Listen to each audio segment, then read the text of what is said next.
সংযুক্ত আরব আমিরাত বাংলাদেশের অন্যতম বৃহত্তম শ্রম বাজার। দেশটিতে দীর্ঘ সময় ধরে ভিসা বন্ধ থাকায় বিপাকে পড়েছেন বাংলাদেশি ব্যবসায়ীরা।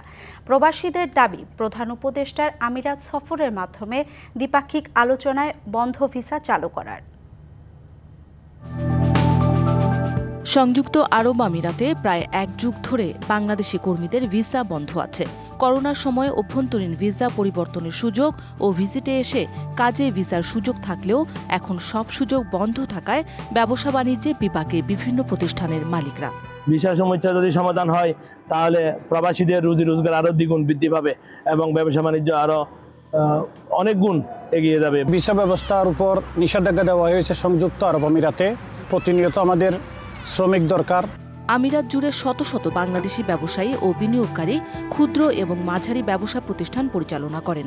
এসব প্রতিষ্ঠানে দরকার কম খরচের দেশীয় শ্রমিক, কিন্তু ভিসা বন্ধের কারণে তা সম্ভব হচ্ছে না। বিশেষ সমস্যাটা সমাধান করার জন্য আমি সরকারের কাছে আকুল আবেদন জানাচ্ছি। আমাদের এখানে ট্রান্সফার চালু হইলেও আমাদের বিশেষ সমস্যাটা সমাধান হইতো। বর্তমানে আমরা এই প্রবাসে সংযুক্ত আরব আমিরাতে হাজার হাজার বেকার শ্রমিক এবং আমরা কাজকর্ম পাইতেছি না। এছাড়া বিদেশি কোম্পানিগুলোতে ভালো সুযোগ থাকলেও তা কাজে লাগানো যাচ্ছে না। এসব কারণে দেশ হারাচ্ছে রেমিটেন্স। 25 বছরের ওয়ারেন্টিযুক্ত দীর্ঘস্থায়ী দরজা প্রোটেক্টর, আধুনিক ও মজবুত দরজা। ভিসাটা পুনরায় চালু হয় অথবা ট্রান্সফারের ব্যবস্থা হয়, তাহলে এখানে মানুষ আরো বেশি রেমিটেন্স পাঠাতে পারবে।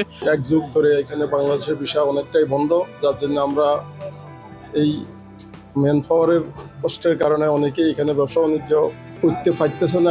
অভিজ্ঞ মহলের মতে, প্রধান উপদেষ্টার আমিরাত সফরে দ্বিপাক্ষিক আলোচনায় ভিসা সমস্যা সমাধান হলে রেমিটেন্সের পাশাপাশি দেশীয় শ্রমবাজারও জানা হবে।